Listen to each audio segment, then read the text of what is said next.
નમસ્કાર વિદ્યાર્થી મિત્રો, આજે આપણે ધોરણ 12 ભૌતિક વિજ્ઞાન પ્રકરણ 2 સ્થિત વિદ્યુત સ્થિતિમાન અને કેપેસિટન્સમાં ઉદાહરણ 2.1 થી 2.7 સુધી જોઈશું. તો ઉદાહરણ જોઈએ આપણે 2.1.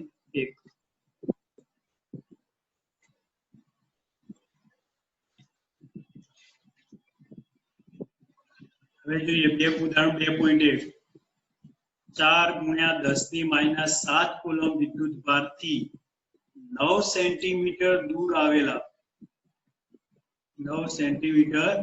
દૂર આવેલા બિંદુ P એ વિદ્યુત સ્થિતિમાનની ગણતરી કરો.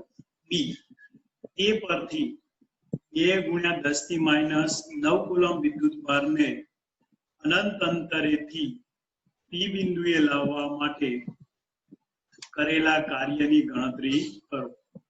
શું જવાબ? વિદ્યુત ભારને જે માર્ગે લાવવામાં આવે તેના પર આધારિત છે.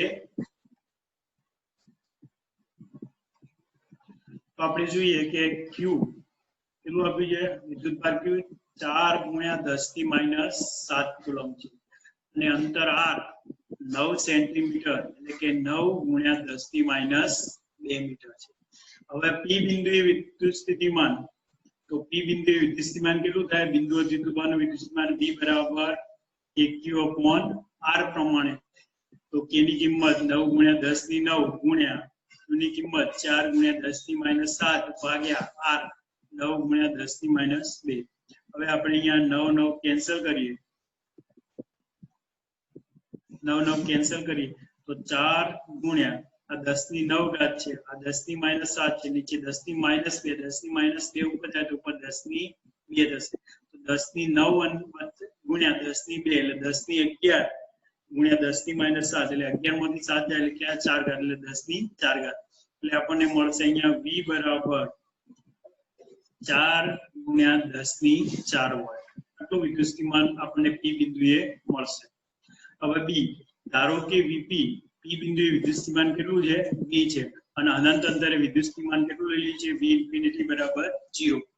તો હવે VP - V ∞ એટલે P બિંદુએ વિદ્યુત સ્થિતિમાન VP માઈનસ અનંત અંતરે વિદ્યુત સ્થિતિમાન V ∞ ની બાદબાકી કરીએ તો VP - V ∞ એટલે વિદ્યુત સ્થિતિમાનમાં તો ફેરફાર એટલે કે તફાવત. વિદ્યુત સ્થિતિમાનનો તફાવત અહીંયા આપણને ડેલ્ટા V મળશે. ડેલ્ટા V ને આપણે V તરીકે લઈએ તો V કેટલું મળે? અહીંયા 4 × 10⁴ વોલ્ટ, જે આગળ આપણે શોધ્યું છે. ત્યાં વિદ્યુત સ્થિતિમાન કેટલું મળશે? 4 × 10⁴ વોલ્ટ. એટલે કે અનંત અંતરે રહેલા બિંદુની સાપેક્ષ અહીંયા P બિંદુ વિદ્યુત સ્થિતિમાન કેટલું મળે? 4 × 10⁴ વોલ્ટ. કારણ કે અનંત અંતરે વિદ્યુત સ્થિતિમાન આપણે 0 લીધું છે. હવે અનંત અંતરેથી P બિંદુએ Q બરાબર 2 × 10⁻⁹ કુલમ વિદ્યુત ભારને લાવવા માટે કરવું પડતું કાર્ય. તો W બરાબર QV એટલે કે W બરાબર Q ડેલ્ટા V. અહીંયા વિદ્યુત સ્થિતિમાનનો તફાવત ડેલ્ટા V છે. ડેલ્ટા V ની જગ્યાએ આપણે શું મૂક્યું છે? V. એટલે W બરાબર QV. Q ની કિંમત 2 × 10⁻⁹ ગુણ્યા V 4 × 10⁴. અહીંયા આપણને ગુણાકાર મળશે W બરાબર 8 × 10⁻⁵. કારણ કે 2 તો 8 × 10⁻⁹ અને 10⁴ એટલે 10⁻⁵. એટલે W બરાબર 8 × 10⁻⁵. હવે જવાબ માંગ્યો છે કે વિદ્યુત ભારને જે માર્ગે લાવવામાં આવે તેના પર આધારિત છે. તો ના, વિદ્યુત ભારને કયા માર્ગે આપેલા P બિંદુએ લાવીએ છીએ તે માર્ગ ઉપર કાર્ય આધાર રાખતું નથી. કારણ કે કાર્ય એ ફક્ત બે બિંદુઓના સ્થાન ઉપર આધાર રાખે છે, તેમને જોડતા માર્ગ ઉપર આધારિત નથી. યાદચ્છિક માર્ગને અનુરૂપ આપણે સ્થાનાંતરને બે પરસ્પર લંબ ઘટકોમાં વિભાજિત કરી શકાય. તો સ્થાનાંતર જે R છે એ સ્થાનાંતર R ને સમાંતર અને બીજો થશે સ્થાનાંતર R ને લંબ ઘટક. પણ સ્થાનાંતરને લંબ ઘટક ને અનુરૂપ કાર્ય કેટલું થાય? 0. કારણ કે કાર્ય W બરાબર સંકલનમાં E ડોટ dr, સંકલનમાં E ડોટ dr એટલે સંકલનમાં E dr cos θ કેટલો મળે? 90. cos 90 એટલે 0. એટલે આખું સંકલન વાળું પદ 0 થઈ જાય. એટલે કાર્ય કેટલું મળશે? આપણને 0 મળશે. નવો પ્રશ્ન જોઈએ હવે.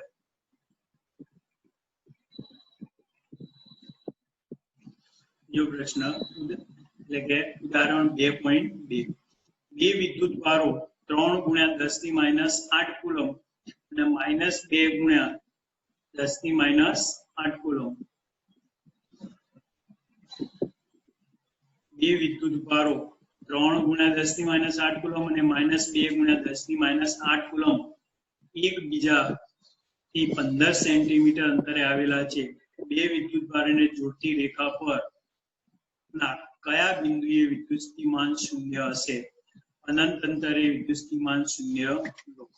હવે ધારો કે ઉગમ બિંદુ છે, ઉગમ બિંદુ ઉપર આપણે 3 ગુણ્યા 10 ની -8 કુલમ વિદ્યુતભાર લઈએ. ધારો કે 3 ગુણ્યા 10 ની -8 કુલમ વિદ્યુતભારને ઉગમ બિંદુ O પર અને ધન x અક્ષ પર 15 સેન્ટીમીટર અંતરે, કેટલા અંતરે? 15 સેન્ટીમીટર અંતરે એ બિંદુ પર -2 ગુણ્યા 10 ની -8 કુલમ વિદ્યુતભાર મૂકેલો છે. હવે P બિંદુએ વિદ્યુતસ્થિતિમાન આપણે કેટલું લઈ લઈએ છીએ? શૂન્ય લઈ લઈએ છીએ. કારણ કે ઉગમ બિંદુ છે, ઉગમ બિંદુ પર વિદ્યુતસ્થિતિમાન આપણે શૂન્ય લઈએ. તાર્કિક રીતે જો તો ઓની ડાબી બાજુ, x < 0 માટે બંને વિદ્યુતધારને લીધે મળતું વિદ્યુતસ્થિતિમાન શૂન્ય મળી શકે નહીં. તેથી P બિંદુ પાસે બે શક્યતાઓ છે. એટલે P બિંદુની ડાબી બાજુ, O બિંદુની ડાબી બાજુ વિદ્યુતસ્થિતિમાન શૂન્ય મળી શકે નહીં. અહીંયા બે બિંદુ આગળ વિદ્યુતસ્થિતિમાન શૂન્ય મળે.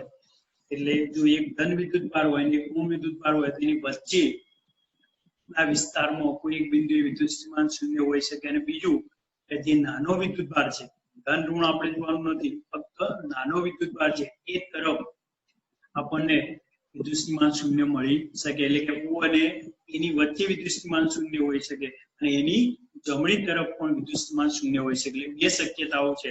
તેમાં પહેલી શક્યતા જોઈએ, જો P બિંદુ O અને એની વચ્ચે હોય, જો P બિંદુ વિદ્યુતસ્થિતિમાન શૂન્ય હોય, તો જો P બિંદુ એ O અને એની વચ્ચે હોય તો ધારો કે P એ O થી કેટલા અંતરે છે?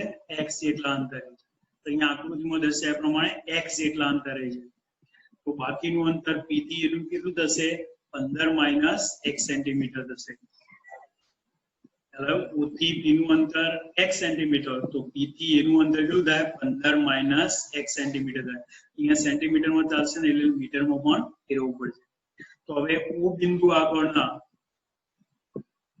બિંદુ આગળના વિદ્યુતભારથી P બિંદુએ વિદ્યુતસ્થિતિમાન, તો અહીંયા O બિંદુ પર રહેલા 3 ગુણ્યા 10 ની -8 કુલમ વિદ્યુતભારને લીધે આ P બિંદુએ વિદ્યુતસ્થિતિમાન કેટલું મળે આપણને? V1.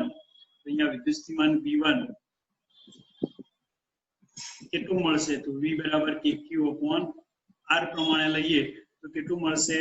K ગુણ્યા વિદ્યુતભાર 3 ગુણ્યા 10 ની -8 ભાગ્યા અંતર x સેન્ટીમીટર છે અને મીટર કે તો x ગુણ્યા 10 ની -2 અને એ બિંદુ આગળ વિદ્યુતભારથી P પાસે વિદ્યુતસ્થિતિમાન લઈએ તો હવે એ બિંદુ આગળ 2 ગુણ્યા 10 ની -8 કુલમ વિદ્યુતભાર છે. એના લીધે P બિંદુએ વિદ્યુતસ્થિતિમાન લઈએ તો V2 બરાબર K Q/R પ્રમાણે K વિદ્યુતભાર ગુણ્યા 2 ગુણ્યા 10 ની -8 અને અંતર R 15 - x સેન્ટીમીટર છે, મીટર કે તો 15 - x ગુણ્યા 10 ની -2 આટલું મળશે આપણને.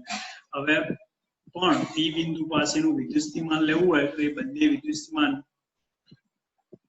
V1 અને બીજું વિદ્યુતસ્થિતિમાન મળશે V2. એ બંનેનો કરવો પડે, સરવાળો કરવો પડે. તો V બરાબર V1 + V2. હવે V બરાબર V1 + V2 લઈએ તો અહીંયા કુલ વિદ્યુતસ્થિતિમાન શૂન્ય છે એટલે શૂન્ય મૂકીએ તો V1 ની કિંમત મૂકો K ગુણ્યા 3 ગુણ્યા 10 ની -8 ભાગ્યા x ગુણ્યા 10 ની -2 માઈનસ હવે V2 ની કિંમત મૂકો K ગુણ્યા 2 ગુણ્યા 10 ની -8 ભાગ્યા 15 - x ગુણ્યા 10 ની -2. હવે આ પદ જે છે એને આપણે જમણી બાજુ લઈ જઈએ તો એ ધન થઈ જશે એટલે K ગુણ્યા 2 ગુણ્યા 10 ની -8 ભાગ્યા 15 - x ગુણ્યા 10 ની -2 બરાબર K ગુણ્યા 3 ગુણ્યા 10 ની -8 ભાગ્યા x ગુણ્યા 10 ની -2. અહીંયા K કેન્સલ થશે, 10 ની -8 10 ની -8 કેન્સલ થશે 10 -2 -2 કેન્સલ થશે એટલે ઉપર અહીંયા 2/15 - x બરાબર 3/x ચોકડી ગુણાકાર કરીએ તો 2x બરાબર 45 - 3x -3x ને ડાબી બાજુ લઈ જઈએ તો 2x + 3x એટલે 5x બરાબર 45 મળશે હવે આ 5 વડે ભાગીએ ને તો x બરાબર 45/5 એટલે 9 એટલે x બરાબર આપણને 9 સેન્ટીમીટર મળશે શું મૂલ્ય કેટલું મળશે 9 સેન્ટીમીટર હવે બીજી શક્યતા જોઈ લઈએ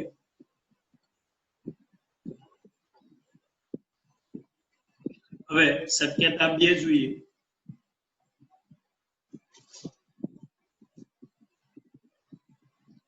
તો શક્યતા 2 જોઈએ જો p બિંદુ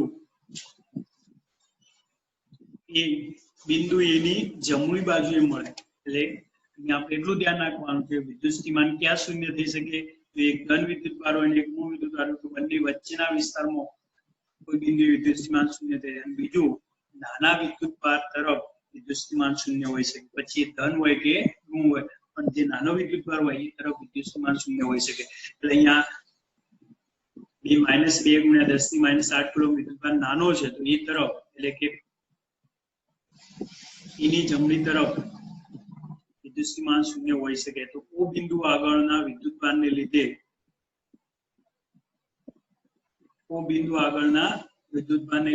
P બિંદુ હવે એની જમણી તરફ P બિંદુ લીધું છે તો અહીંયા O થી એનું અંતર 15 સેન્ટીમીટર થશે O થી એનું અંતર કેટલું થશે 15 સેન્ટીમીટર અને E થી P નું આપણે x - 15 સેન્ટીમીટર કેમ કે O થી P નું અંતર આપણે કેટલું લઈએ છીએ આ x O થી P નું અંતર કેટલું લઈએ છીએ x અને O થી એનું 15 છે તો A થી P નું કેટલું થાય આ x અંતર છે એમાંથી આ 15 સેન્ટીમીટર બાદ કરીએ તો x - 15 સેન્ટીમીટર થશે આ પણ આપણે સેન્ટીમીટરમાં ચાલશે ને એને આપણે મીટરમાં ફેરવવું પડશે તો હવે આપણે O બિંદુ આગળના વિદ્યુતભારને લીધે આ O બિંદુ આગળના વિદ્યુતભાર છે 3 × 10 એના લીધે P બિંદુ વિદ્યુત સ્થિતિમાન કેટલું મળે આપણને V1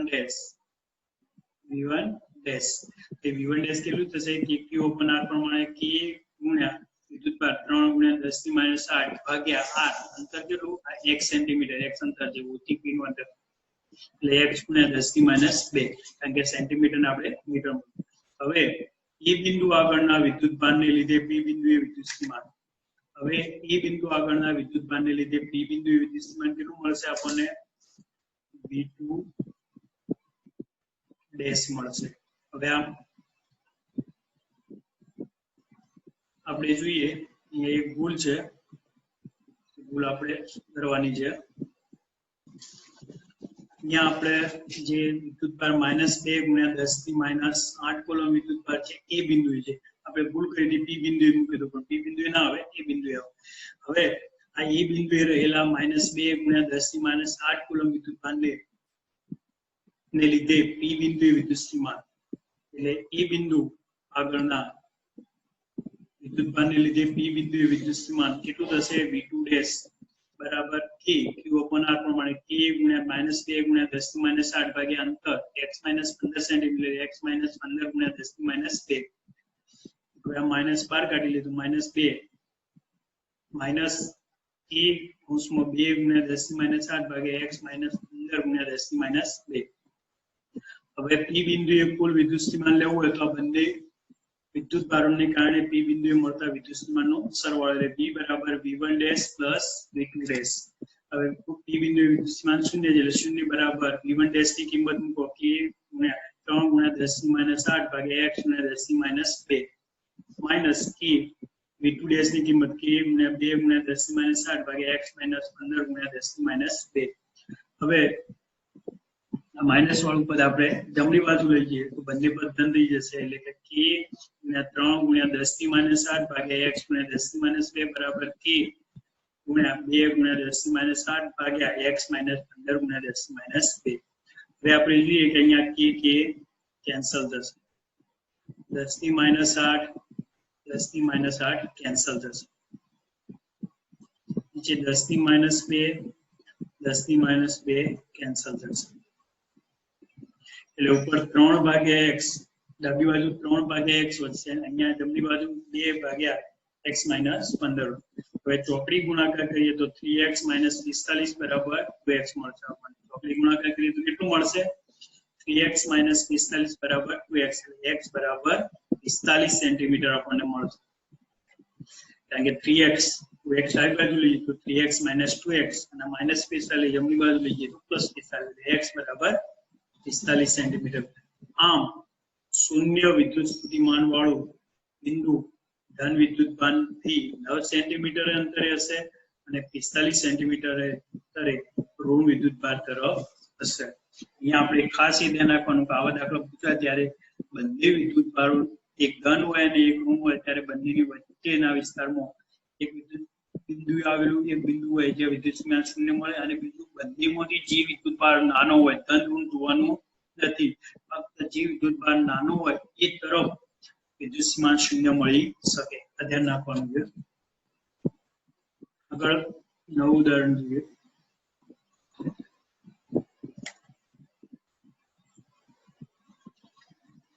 હવે આપણે જોઈએ ઉદાહરણ 2.3.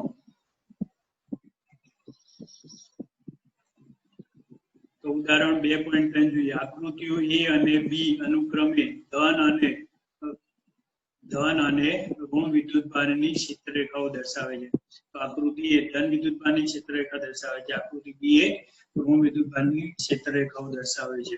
પહેલું A સ્થિતિમાન નો તફાવત Vp માઇનસ Vq અને Vb માઇનસ Va ના ચિહ્નો જણાવો. એટલે આપણે પહેલા Vp માઇનસ Vq અને પછી Vb માઇનસ Va શોધવાનું છે અને એના ચિહ્નો જણાવવાના છે. તો અહીંયા આપણે જોઈએ બિંદુવત વિદ્યુતભારનું વિદ્યુત સ્થિતિમાન કેટલું થાય? V બરાબર kq/r લઈએ. એમાં k અચળ છે અને વિદ્યુતભાર q અચળ છે, એટલે V ચલે છે આપણને શું મળશે? 1/r. હવે V ચલે છે 1/r તો પ્લસ q વિદ્યુતભારથી P બિંદુનું અંતર લઈએ તો એ rp લઈશું. આ પ્લસ q વિદ્યુતભારથી આ P બિંદુનું અંતર આપણે rp લઈશું અને q બિંદુનું અંતર rq લઈશું. તો અહીંયા આપણે જોઈ શકીએ છીએ આકૃતિ પરથી આપણે જોઈ શકીએ છીએ કે rp અંતર ઓછું છે, rq અંતર વધારે છે, એટલે rp લેસ ધેન rq છે. rp લેસ ધેન rq છે. હવે જેમ અંતર વધારે તેમ વિદ્યુત સ્થિતિમાન ઓછું થશે, એટલે Vp greater than Vq. rp અંતર ઓછું છે એટલે એનું વિદ્યુત સ્થિતિમાન વધારે મળશે, એટલે Vp ગ્રેટર ધેન Vq મળશે. એટલે P બિંદુએ વિદ્યુત સ્થિતિમાન વધારે મળશે, Q બિંદુએ વિદ્યુત સ્થિતિમાન ઓછું મળશે, એટલે Vp ગ્રેટર ધેન Vq. હવે એનો તફાવત લઈએ તો Vp minus Vq greater than 0. કારણ કે Vp વધારે છે, Vq ઓછું છે, તો એનો તફાવત Vp minus Vq greater than 0. એટલે કે બંનેનો તફાવત કેવો મળે છે? ધન મળે છે.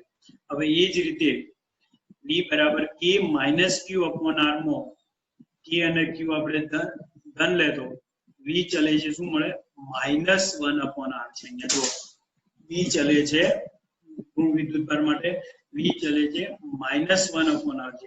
હવે માઇનસ Q વિદ્યુતભારથી એ બિંદુનું અંતર કેટલું છે? Ra અને B બિંદુનું અંતર Rb છે. આપણે અહીંયા આકૃતિ B પરથી જોઈ શકીએ છીએ કે એ બિંદુ નજીક છે એટલે Ra ઓછું છે, Rb વધારે છે, એટલે Rb ગ્રેટર ધેન Ra થશે, અથવા Ra લેસ ધેન Rb પણ કહી શકાય. અહીંયા Ra લેસ ધેન Rb તો અહીંયા આપણે જોઈએ છીએ કે 1/Ra એ ઓછું થશે પણ એ પાછું માઇનસ લઈશું એ વધારે થશે, એટલે અહીંયા Va લેસ ધેન Vb થશે.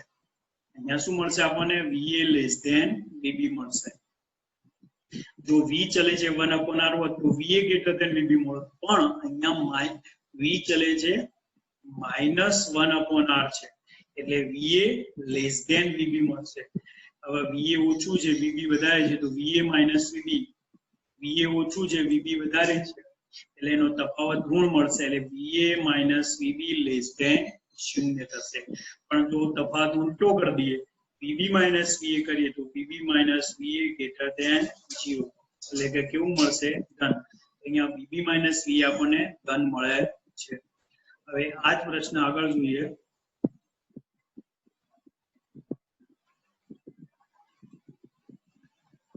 હવે બીજું B એક નાના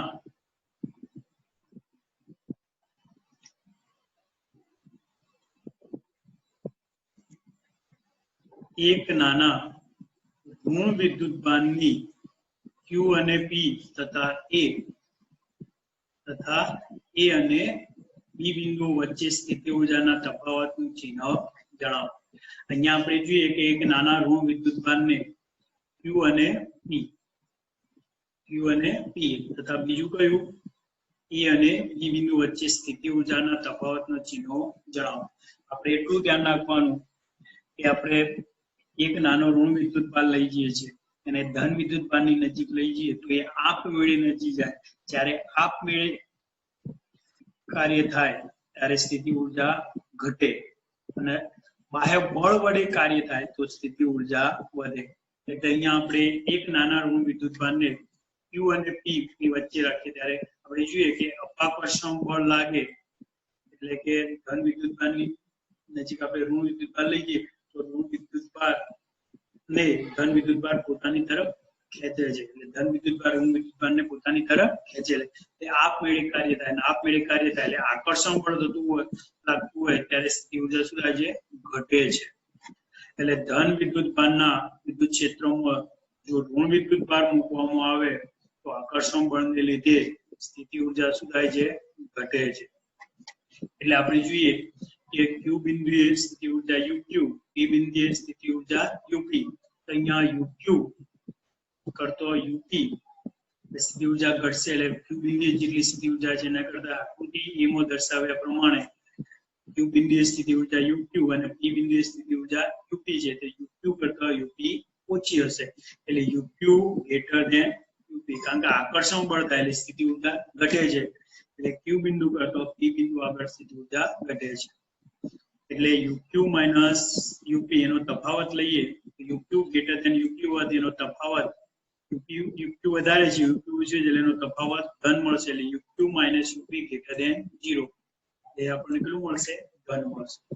હવે ઋણ વિદ્યુતભારના ક્ષેત્રમાં ઋણ વિદ્યુતભાર મૂકવામાં આવે તો શું થાય? અપાકર્ષણ બળ લાગે અને અપાકર્ષણ બળ થાય. હવે આપણે ઋણ વિદ્યુતભારના વિદ્યુત ક્ષેત્રમાં ઋણ વિદ્યુતભારને B થી A સુધી લઈ જવું હોય તો અપાકર્ષણ બળ વિરુદ્ધ કાર્ય કરવું પડે. અપાકર્ષણ બળ વિરુદ્ધ કાર્ય કરીએ તો સ્થિતિ ઊર્જા વધે કારણ કે અહીંયા આપમેળે કાર્ય થતું નથી. આપણે કાર્ય કરવું પડશે અને બાહ્ય બળ વડે કાર્ય થાય ત્યારે સ્થિતિ ઊર્જા ધન મળે. એટલે અહીંયા આપણે જોઈએ ઋણ વિદ્યુતભારના વિદ્યુત ક્ષેત્રોમાં ઋણ વિદ્યુતભાર મૂકતો અપાકર્ષણ બળને લીધે સ્થિતિ ઊર્જા વધે છે. એટલે UA less than UB UA less than આપણને શું મળશે? UB કારણ કે B બિંદુએ જે સ્થિતિ ઊર્જા છે એના કરતા E બિંદુએ સ્થિતિ ઊર્જા વધશે કારણ કે અપાકર્ષણ થાય છે. એટલે એ બિંદુએ B બિંદુએથી જેટલી સ્થિતિ ઊર્જા છે એના કરતા E બિંદુએ સ્થિતિ ઊર્જા વધશે કારણ કે આપણે જે કાર્ય કરીશું એમાં સ્થિતિ ઊર્જા સ્વરૂપે સંગ્રહ પામશે. એટલે B બિંદુ આગળ કરતા E બિંદુ આગળ સ્થિતિ ઊર્જા વધારે છે. UB કરતા UA વધારે છે એટલે UA less than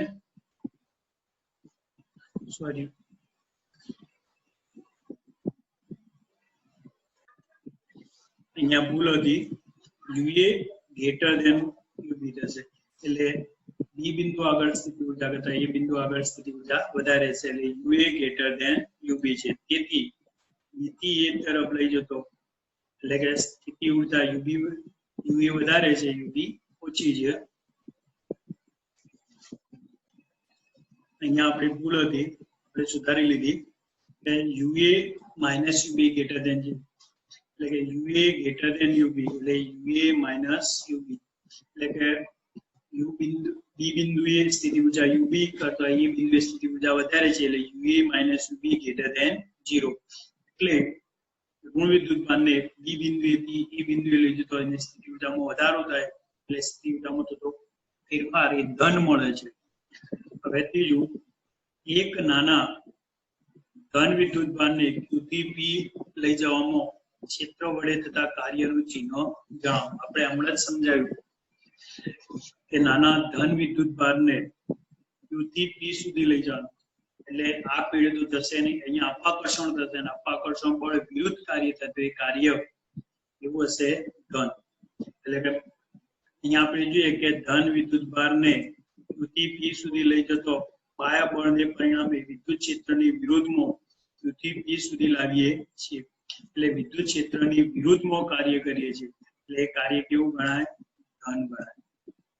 વિદ્યુત ક્ષેત્રની વિરુદ્ધમાં થતું કાર્ય એ ધન, વિદ્યુત ક્ષેત્ર વડે થતું કાર્ય ઋણ, પણ વિદ્યુત ક્ષેત્રની વિરુદ્ધમાં કાર્ય થાય એટલે અહીંયા કાર્ય કેવું મળશે આપણને? ધન મળે છે. હવે એક નાના ઋણ વિદ્યુતભારને B થી A સુધી લઈ જવા માટે બાહ્ય બળ વડે થતા કાર્યનું ચિહ્ન. હવે એક નાના ઋણ વિદ્યુતભારને B થી A સુધી લઈ જવાનો છે તો અહીંયા પણ અલ્પાકર્ષણ બળ વિરુદ્ધ કાર્ય કરવું પડશે એટલે ઋણ વિદ્યુતભાર ને B થી A સુધી લઈ જવા માટે બાહ્ય બળની વિરુદ્ધ સ્થાનાંતર કરવા માટે બાહ્ય બળ વડે કાર્ય કેવું ગણાય? ધન. એટલે અહીંયા પણ કાર્ય ધન મળશે એટલે અહીંયા આપણે જોઈએ કે અપાકર્ષણ બળ વિરુદ્ધ આપણે કાર્ય કરીએ છીએ બાહ્ય બળ વડે થતું કાર્ય થાય એટલે ધન. હવે ઋણ વિદ્યુતભાર છેલ્લો E B થી A જવામાં એક નાના ઋણ વિદ્યુતભારની ગતિ ઉર્જા વધે કે ઘટે? B થી A જવામાં એક નાના ઋણ વિદ્યુતભારને, હવે ઋણ વિદ્યુતભારને B થી A સુધી લઈ જવામાં આવે તો એની ગતિ ઉર્જામાં શું ફેરફાર થાય? તો અહીંયા B થી A સુધી લઈ જવા માટે અપાકર્ષણ બળ વિરુદ્ધ અપાકર્ષણ બળને કારણે વેગ શું થાય છે? ઘટે છે. વેગ ઘટે તો ગતિ ઉર્જા ઘટે એટલે ઋણ વિદ્યુતભારને B થી A તરફ લઈ જતો અપાકર્ષણ બળને કારણે વેગ ઘટે છે અને વેગ ઘટે તો B થી A જવામાં વિદ્યુતભારની ગતિ ઉર્જા ઘટે છે કારણ કે વેગ ઘટે તો ગતિ ઉર્જા A બરાબર 1/2 mv². વેગ ઘટે તો ગતિ ઉર્જા 1/2 mv² પણ ઘટે છે. નવો પ્રશ્ન જોઈએ આપણે. ઉદાહરણ 2.4 જોઈએ.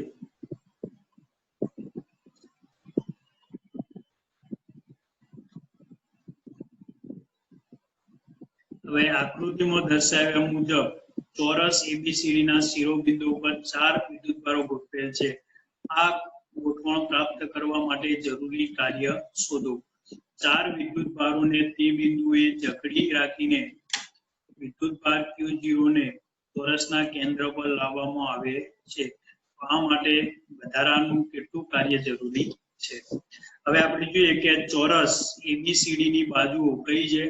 AB, BC, CD અને DH એટલે AB, BC, CD અને DH બધી સરખી છે એટલે AB બરાબર BC બરાબર CD બરાબર DA બરાબર અંતર કેટલું છે? D છે જે આકૃતિમાં દર્શાવ્યું છે.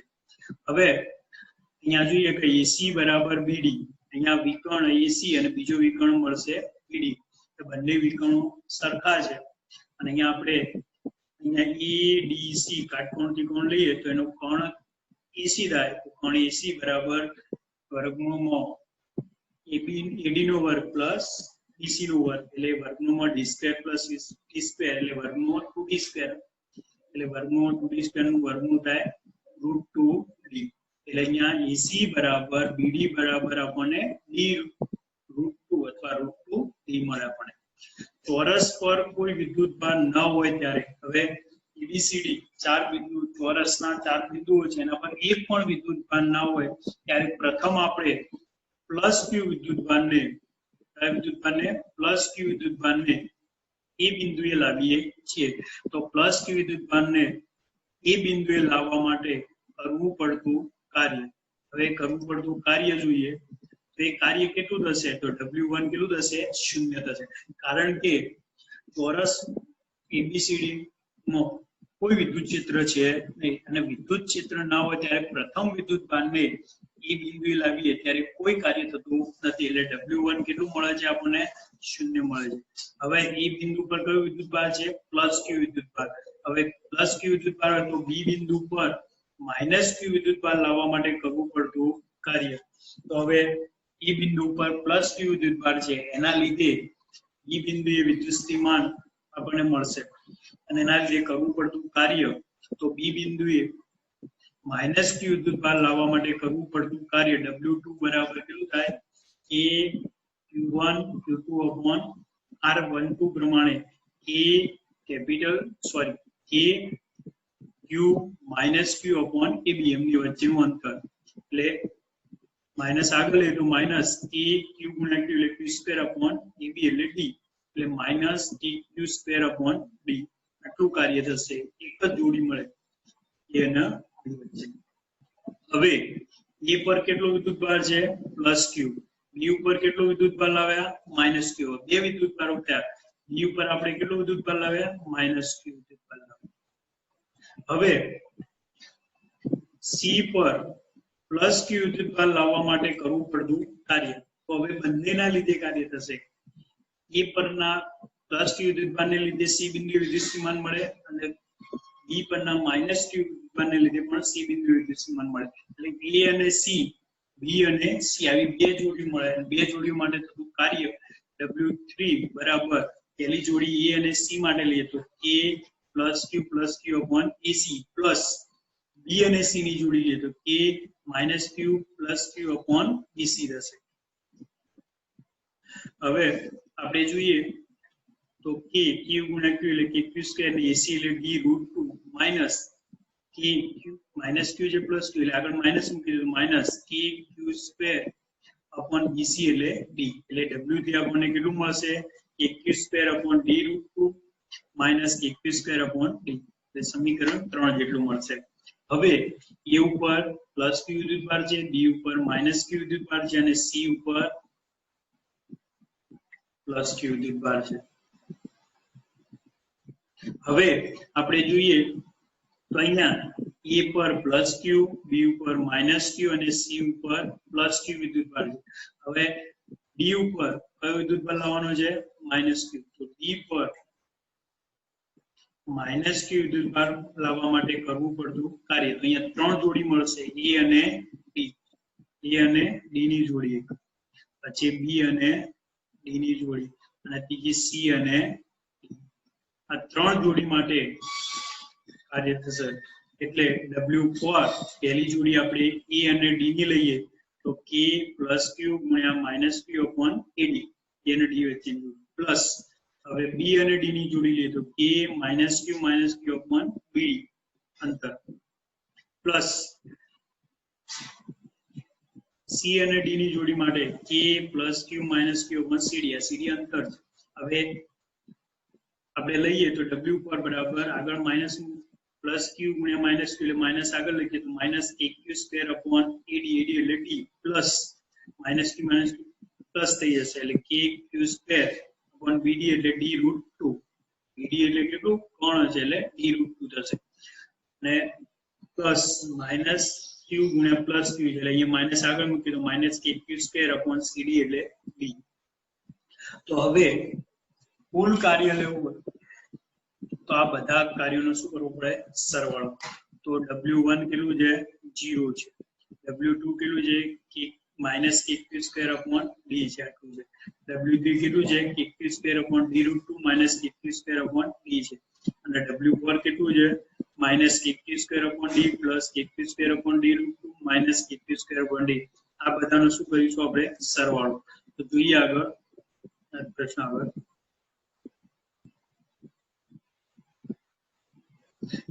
હવે આપણે જોઈએ કે અહીંયા આમ ચોરસ પર આપેલા વિદ્યુતભારોને લાવવા માટે કરવું પડતું કાર્ય તો કેટલું કાર્ય થાય એ હવે આપણે જોઈએ તો કુલ કાર્ય W બરાબર W1 plus W2 plus W3 plus W4 એટલે ચારે કાર્યોનો સરવાળો ચારેની કિંમત મૂકી દઈએ W બરાબર W1 ની કિંમત 0 W2 ની કિંમત minus KQ square upon D W3 ની કિંમત KQ square upon D√2 minus KQ square upon D અને W4 ની કિંમત minus KQ square upon D plus KQ square upon D√2 minus KQ square upon D હવે આ જે કિંમતો મૂક્યા પછી જોઈએ તો minus KQ square upon D minus KQ square upon D minus KQ square upon D minus KQ square upon D અને આ minus KQ square upon D ચાર વખત minus KQ square upon D એટલે minus 4 KQ square upon D plus આ આગળ જોઈએ તો અહીંયા KQ સ્ક્વેર અપોન D√2 અને આ પણ KQ સ્ક્વેર અપોન D√2 છે બે વખત છે એટલે 2 KQ સ્ક્વેર અપોન D√2 એટલે અહીંયા આપણને મળશે minus 4 KQ square upon D plus KQ square upon D√2 હવે આ બંનેમાંથી આપણે -a² d કોમન કાઢી લઈએ, આપણને કેટલું મળશે 4 -√2. એટલે હવે આ k ની પણ કિંમત મૂકી શકીએ આપણે, તો k ની કિંમત મૂકીએ તો 1/4πε તો કાર્ય w કેટલું મળશે આપણને -q² ભાગ્યા 4πε0 ગુણ્યા d ગુણ્યા કૌંસમાં 4 -√2. આમ કરવું પડતું કાર્ય માત્ર વિદ્યુત ભારોની અંતિમ ગોઠવણી પર આધાર રાખે છે. બી જોઈએ હવે. ઈ બિંદુએ એબીસીડી ચોરસનું કેન્દ્ર છે. એ શું છે? એબીસીડી ચોરસનું કેન્દ્ર છે. હવે આપણે ઈ બિંદુ એ એબીસીડી ચોરસનું કેન્દ્ર છે. અહીંયા ચોરસ એબીસીડી છે, એનું કેન્દ્ર કેટલું છે? ઈ છે. હવે ઈ થી દરેક શિરોબિંદુનું અંતર ધારો કે r છે. હવે આ અંતર કેટલું લઈએ આપણે? r. તેથી આ અંતર ડી અંતર પણ કેટલું થશે? r. ઈસી અંતર પણ કેટલું થશે? r. અને એબી અંતર પણ કેટલું થશે? r થશે. હવે આપણે જોઈએ કે ઈ થી દરેક બિંદુનું અંતર ધારો કે r છે, એટલે r કેટલું થશે? તો અહીંયા આપણે આગળ કર્ણ ઈસી કેટલું જોયું હતું? d√2, એનું અડધું એટલે d√2/2 એટલે d/√2 થશે. r બરાબર કેટલું થશે? d/√2 મળશે. કારણ કે r બરાબર √2 d/2. હવે આટલું મળશે. એમાં બે ના ભાગ પાડીએ તો √2 ગુણ્યા √2 કેન્સલ એટલે d/√2 મળશે. એટલે d બરાબર કેટલું મળશે આપણને? r બરાબર d/√2 મળે છે. હવે ઈ પાસે વિદ્યુત સ્થિતિમાન v હોય તો, હવે ઈ બિંદુ પાસે વિદ્યુત સ્થિતિમાન v હોય તો v બરાબર કેટલું મળે? દરેક બિંદુ પરના a, b, c અને d ના વિદ્યુતભારને લીધે ઈ બિંદુએ વિદ્યુત સ્થિતિમાન તો kq/r પ્રમાણે kq/d√2 plus k -q/d√2 plus kq/d√2 plus k -q/d√2. તો અહીંયા બે પદો ધન છે, બે પદો ઋણ થશે. એટલે આ પ્લસ વાળું પદ અને આ માઇનસ વાળું પદ કેન્સલ. આ પ્લસ વાળું પદ અને આ માઇનસ વાળું પદ, એટલે વિદ્યુત સ્થિતિમાન v કેટલું મળશે? 0.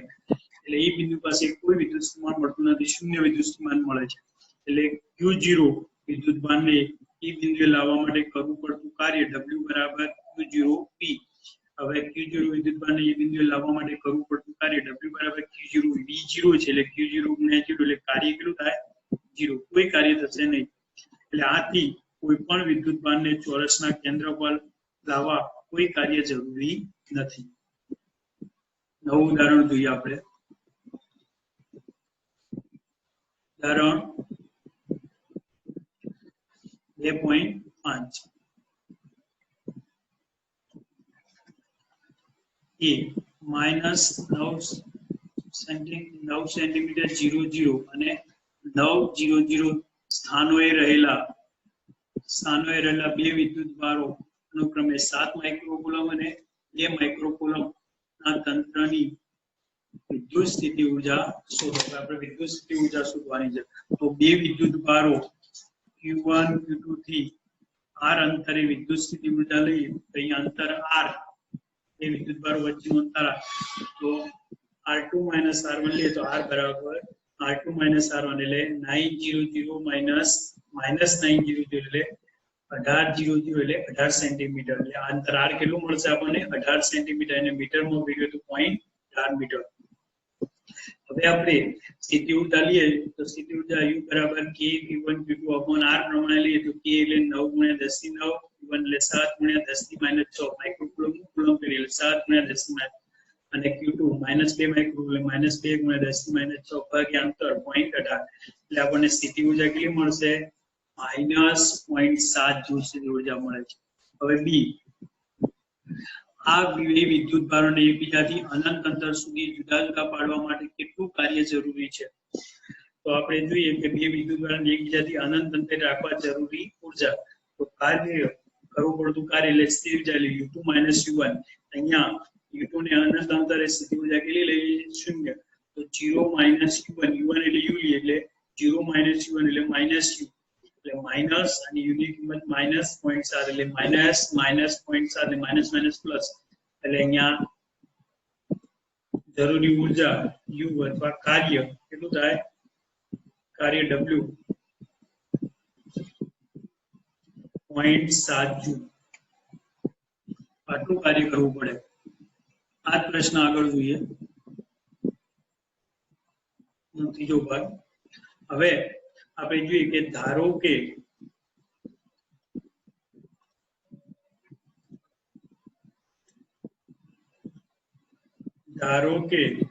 આ વિદ્યુત ભાર તંત્રને બાહ્ય વિદ્યુત ક્ષેત્ર કેટલું આપ્યું છે E બરાબર A/AR². ના ધારો કે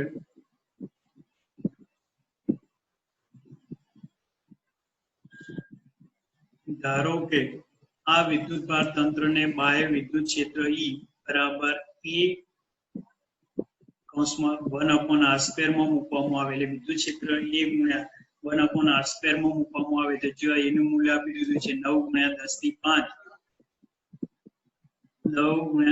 10⁵ કુલમ પ્રતિ મીટર સ્ક્વેર છે તો આ તંત્રની સ્થિતિ ઊર્જા કેટલી અહીંયા C કેપિટલ આવશે કુલમ પ્રતિ મીટર સ્ક્વેર છે અહીંયા ધ્યાન રાખવાનું છે બાહ્ય વિદ્યુત ક્ષેત્રમાં બે વિદ્યુત ભારોની કુલ વિદ્યુત સ્થિતિ ઊર્જા અહીંયા બાહ્ય વિદ્યુત ક્ષેત્રમાં સ્થિતિ ઊર્જા લઈએ તો કેટલી થાય U બરાબર Q1 VR1 plus Q2 VR2 plus Q1 Q2/R1 અહીંયા બાહ્ય વિદ્યુત ક્ષેત્ર છે તો બાહ્ય વિદ્યુત ક્ષેત્રમાં બે વિદ્યુત ભારોના કુલ વિદ્યુત સ્થિતિ ઊર્જા કેટલી થાય તો U બરાબર Q1 VR1 થિયરીમાં આપણે જોયું છે Q2 VR2 plus Q1 Q2/R1 હવે પણ અહીંયા V બરાબર કેટલું છે ER એની કિંમત કેટલી છે A ને 1/r² એટલે એની કિંમત A/r² ગુણ્યા આ એક r કેન્સલ તો V બરાબર A/r એટલે VR1 તો A/r1 થશે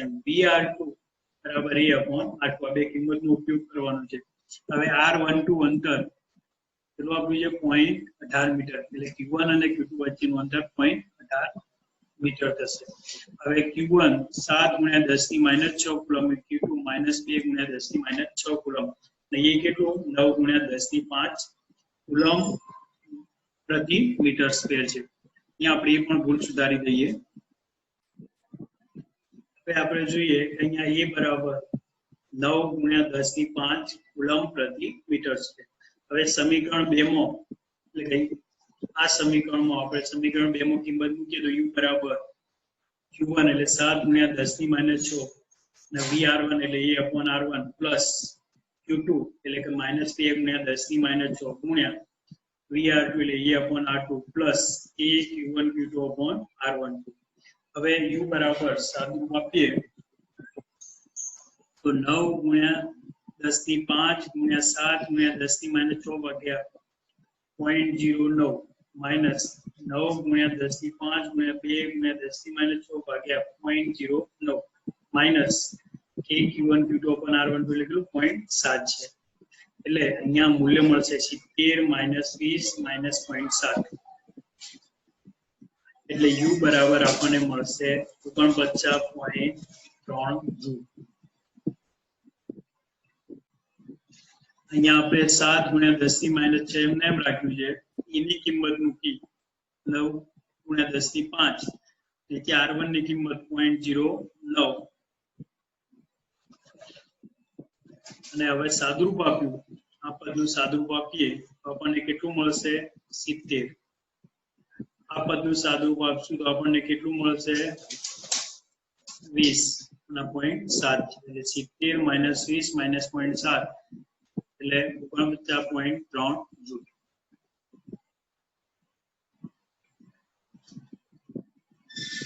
નવો પ્રશ્ન જોઈએ ઉદાહરણ 2.6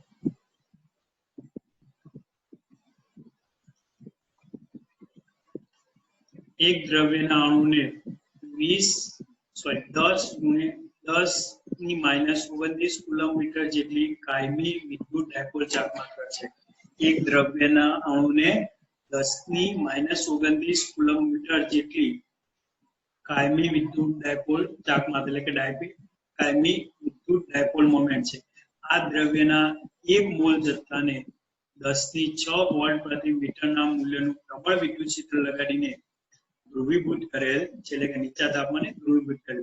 તો ક્ષેત્રની દિશા એકાએક 60 અંશના કોણ જેટલી બદલવામાં આવે તો આ દ્રવ્યની ડાયપોલ ક્ષેત્રની નવી દિશામાં ગોઠવો તો મુક્ત થતી ઉષ્માની ગણતરી કરો. સરળતા ખાતર નમૂનાનું 100% ધ્રુવીકરણ થયું છે એમ ધારવાનું છે. હવે 1 મોલ એટલે 6 × 10⁻23 અણુ. હવે દરેક અણુની ડાયપોલ મોમેન્ટ કેટલી છે? 10⁻29 કુલમ મીટર. તો 1 મોલ અણુની કુલ ડાયપોલ મોમેન્ટ લઈએ તો કેટલી મળે? તો એક અણુની ડાયપોલ મોમેન્ટ ગુણ્યા અણુની સંખ્યા એને જેટલું થશે. એટલે 10⁻29 ગુણ્યા અણુની સંખ્યા 6 × 10⁻23 એટલે 6 × 10⁻6 કુલમ મીટર 1 મોલ અણુની કુલ ડાયપોલ મોમેન્ટ થશે. હવે વિદ્યુત ક્ષેત્ર કેટલું આપ્યું છે? 10⁶ વોલ્ટ પ્રતિ મીટર. કેટલા અંશનું સાઉન્ડ થાય છે? 60 અંશનું. એટલે θ1 0 લઈએ તો θ2 કેટલું મળે? 60. હવે પ્રારંભિક સ્થિતિ ઊર્જા લઈએ તો પ્રારંભિક સ્થિતિ ઊર્જા Ui બરાબર -P cos θ. સ્થિતિ ઊર્જા U બરાબર -P ડોટ E એટલે P ડોટ E એટલે P cos θ. હવે માઈનસ P ની કિંમત મૂકીએ તો 6 × 10⁻6 E ની કિંમત મૂકીએ તો 10⁶ ગુણ્યા cos θ એટલે cos 0. પ્રારંભમાં θ 0 છે, θ1 એટલે Ui બરાબર -6 જૂલ મળશે આપણને. પ્રારંભિક સ્થિતિ ઊર્જા કેટલી મળે? -6 અને cos 0 એટલે 1 છે. અંતિમ સ્થિતિ ઊર્જા લઈએ તો Uf બરાબર -P ડોટ E એટલે -P cos θ2. અહીંયા θ2 મળે છે. θ2 કેટલો મળે છે? 60 મળે છે. એટલે Uf બરાબર -P ની કિંમત 6 × 10⁻6 ગુણ્યા E એટલે 10⁶ ગુણ્યા cos θ2 એટલે cos 60 એટલે 37 એટલે બનાવો. cos 60 નું આપણે 37 માં રૂપમાં તો કે 37 ની કિંમત બનાવો એટલે -6 ગુણ્યા 10⁻6 ગુણ્યા 10⁶ ગુણ્યા 1 આવે એટલે -6/2 એટલે -3 જૂલ. એટલે Uf કેટલું મળશે આપણને? -3. તો સ્થિતિ ઊર્જાનો તો ફેરફાર તો ડેલ્ટા U બરાબર અંતિમ સ્થિતિ ઊર્જા માઈનસ પ્રારંભિક સ્થિતિ એટલે Uf - Ui એટલે -3 - -6 એટલે -+6 એટલે -3 + 6 એટલે 3 જૂલ. આમ સ્થિતિ ઊર્જામાં ઘટાડો થાય છે જે ડાયપોલની ગોઠવણીમાં દ્રવ્ય દ્વારા ઉષ્મા રૂપે મુક્ત થતી ઊર્જા છે.